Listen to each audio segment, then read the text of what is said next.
ನಿಮ್ಮಂಥವ್ರು ರಾಜೀನಾಮೆ ಕೊಡಬೇಕು ಅಂತ ಹಿಂದೆ ನಿರ್ಧಾರ ಮಾಡಿದ್ದೆ. ಅದು ರಾಜ್ಯಪಾಲರ ಒಂದು ತೂಗುಗತ್ತೆ ಒಂದು ತಲೆ ಮೇಲೆ ಇತ್ತಲ್ಲ, disqualification of membership office of profit, ಅದು ಕ್ಲಿಯರ್ ಆಗಲಿ ಅಂತ ಕಾಯ್ತಿದ್ದೆ. ಕ್ಲಿಯರ್ ಆಯಿತು,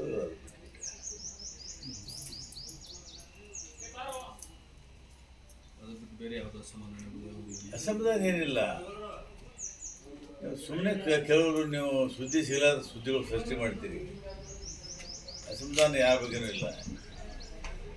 ನಾನು ಏನು ಹೇಳಬೇಕು ಅದನ್ನು ಮುಖ್ಯಮಂತ್ರಿಗೆ ಎಲ್ಲ ಡೀಟೇಲಾಗಿ ಹೇಳಿದ್ದೀನಿ. ಮುಖ್ಯಮಂತ್ರಿ ಏನೋ ನಿನ್ನೆ ಮೈಸೂರಲ್ಲಿ ಹೇಳಿದ್ದಾರೆ, ಸರ್ ಮಾತಾಡ್ತೀನಿ, ಹೋಗ್ತೀನಿ, ಮಾತಾಡ್ತೀನಿ. ಸರ್ ಏನು ಸರ್ ಅದು ಆಫೀಸ್ ಆಫ್ ಪ್ರಾಫಿಟ್ ಇದು? ಆಫೀಸ್ ಆಫ್ ಪ್ರಾಫಿಟ್ಟು ತಪ್ಪೇನಾಯಿತು, ನಾವು ಶಾಸಕರಾಗಿದ್ದೀವಿ, ಆ ಹುದ್ದೆ ಅಲಂಕರಿಸಿದರೆ ಆಫೀಸ್ ಆಫ್ ಪ್ರಾಫಿಟ್ ಆಗ್ತದೆ, ಅದು ಡಿಸ್ಕ್ವಾಲಿಫಿಕೇಷನ್ ಅಟ್ರಾಕ್ಟ್ ಆಗ್ತದೆ. ಹಿಂದೆ ರಾಮಕೃಷ್ಣ ಹೆಗಡೆ ಅವ್ರದ್ದಾಗಿತ್ತು. ಹಿಂದೆ ಅವರು ಬಸವನಗುಡಿ MLA ಆಗಿದ್ದರು. ಅವರು ಹಿಂದೆ VP ಸಿಂಗ್ ಪ್ಲಾನಿಂಗ್ ಕಮಿಷನ್ದು ವೈಸ್ ಚೇರ್ಮನ್ ಮಾಡಿದ್ರು ಡೆಲ್ಲಿ. ಅವಾಗ ಅದು ಆಫೀಸ್ ಆಫ್ ಪ್ರಾಫಿಟ್ ಅಟ್ರಾಕ್ಟ್ ಆಯಿತು. ಹೈಕೋರ್ಟ್ರವರು ಕೇಸ್ಗಳಾಗಿವೆ. ಇನ್ನು ಸೋನಿಯಾ ಗಾಂಧಿ ಆಗಿತ್ತು ಆಫೀಸ್ ಆಫ್ ಪ್ರಾಫಿಟ್. ಪನ್ನಣ್ಣವರು ಇದಾರಲ್ಲ ಸರ್? ಹಾಂ, ಪನ್ನಣ್ಣವರು ಅಮೆಂಡ್ಮೆಂಟ್ ಆಗ್ಯದ.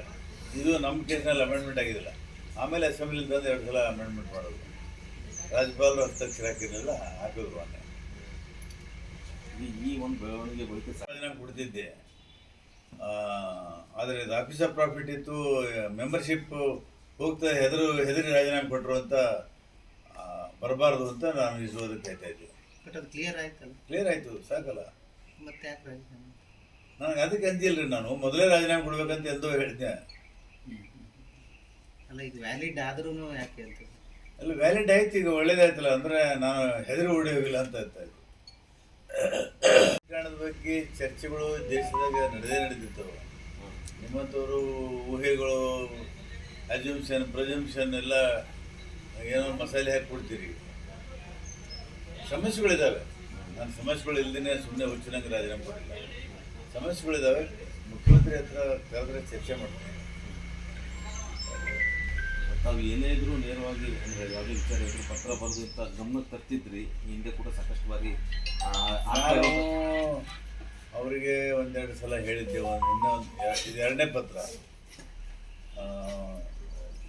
ಪಾಪ ಅವರು ಒತ್ತಡದಲ್ಲಿದ್ದಾರೆ. ಮೂಡ ಹಗರಣ, ಮತ್ತೊಂದು ಬಜೆಟು.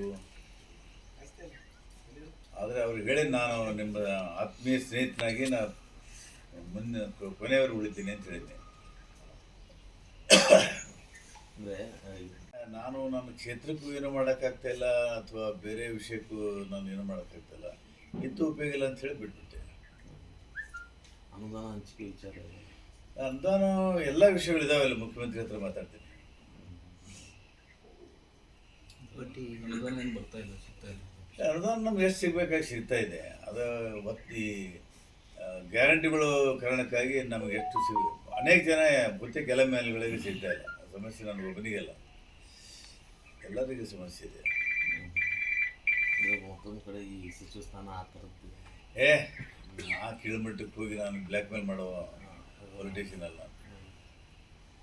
ಏನು ಸಚಿವ ಸ್ಥಾನ ಸಿಗಲೇಬೇಕಂತೇನ ಫಂಡಮೆಂಟಲ್ ರೈಟ್ ಅದ. ಪಾಪ ಎಷ್ಟೋ ಜನ ಏನೋ MLA ಆಗಲ್ಲ. ನಾನು ಫಾರ್ಚುನೇಟ್, ನಾನು MLA ಆಗಬೇಕಂತ ಹೇಳಿ ಬಂದಿಲ್ಲ. ಬೊಮ್ಮಾಯಿಯವರು ಒತ್ತಾಯ ಮಾಡಿ ಟಿಕೆಟ್ ಕೊಟ್ಟರು. 4 ಸಲ MLA ಆದೆ, 1 ಸಲ MLC ಆದೆ, ಸಾಕು. ನಾನು ಮುಂದೆ ಎಲೆಕ್ಷನ್ ಬಂದಿಲ್ಲ. ತಾವೇ ಹೇಳ್ತಾ ಇದ್ರಿ ಸರ್ ಭಾಳ ಸಂದರ್ಭದಲ್ಲಿ, ಅಂದರೆ ತಮ್ಮ ಸ್ವಾಭಿಮಾನದ ಜೊತೆ ಅಲ್ಲ, ಅಂದರೆ ಆ ಥರದ್ದು ಏನಾದರೂ ಬೆಳವಣಿಗೆ ಆಯ್ತಾ ಅಂತ? ಆ ಥರ ಏನಿಲ್ಲ.